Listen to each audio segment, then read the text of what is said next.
حبايبي. معاكم عواطف علي من قناة الطعم حكاية. أنا النهاردة هعمل لكم شيبسي بطريقة جميلة وجديدة.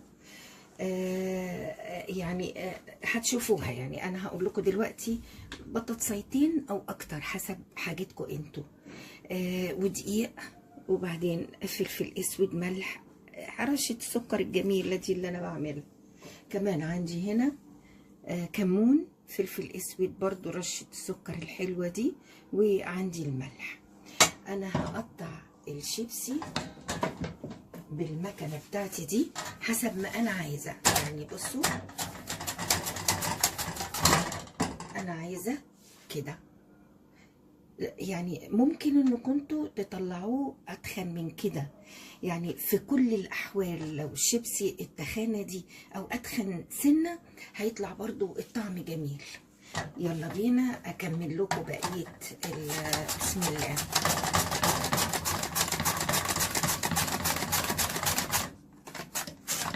باجي في الاخر بقى اخاف جدا عشان زمان كانت على طول بتاخد ايدي. هكمل البطاطسية التانية واجيلكم حبايبي. انا ادي مقدار البطاطسيتين. بصوا عملوا لي كمية لا بأس بيها. التوابل بتاعتي كلها اهي بخلطها على بعض، وابدأ ارش بيها او اتبل بيها البطاطس بتاعتي. دي البطاطس بتاعتي بعد ما ضفت لها التوابل. ولو انتوا ليكوا فكرة تانية في موضوع التوابل، اضافة توابل تانية، اضافة توابل تانية، يبقى شيء جميل برضو. انا هنا برضو بالنسبة للدقيق ضفت التوابل، الملح بتاعي والفلفل الاسود وكده تمام. انا عايزة اقول لكم اني انا لما كنت في الوضع الطبيعي احمر كده، فكان التوابل بتاعتي دي كانت بتنزل في الزيت. انا دلوقتي بعمل كده، بعملها كده تمام. وحطيت طاسة على النار، الطاسة بتاعتي فيها الزيت، حطيتها على النار تمام. انا هتبل البطاطس بتاعتي وارجع لكم. هنا حبايبي الزيت بتاعي قدح تمام. ابدا احط في البدايه بس واحده واحده اهو.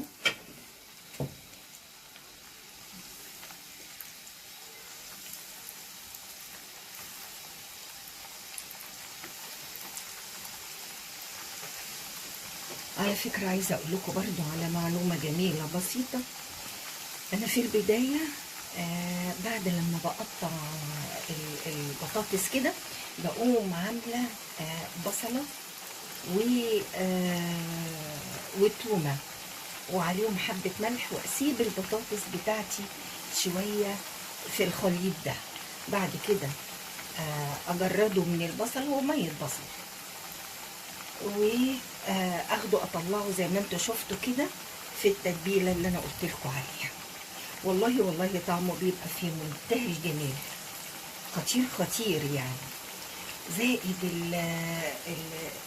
شويه الدقيق اللي انا عاملاهم دول وحطاهم بيديهم طعم جميل.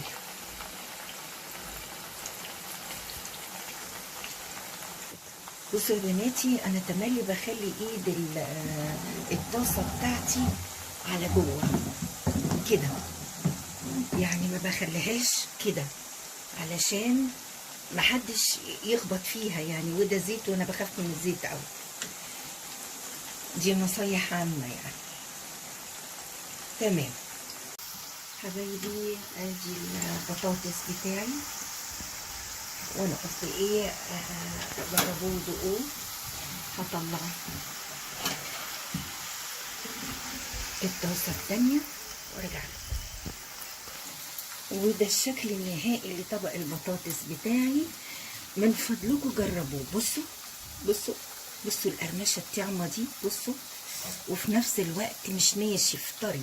بصوا بس عشان هو سخن، وفي نفس الوقت بصوا اهي، بص قرمشه جميله وطري. يعني يتعمل سندوتشات، يتأزأز كده بالليل.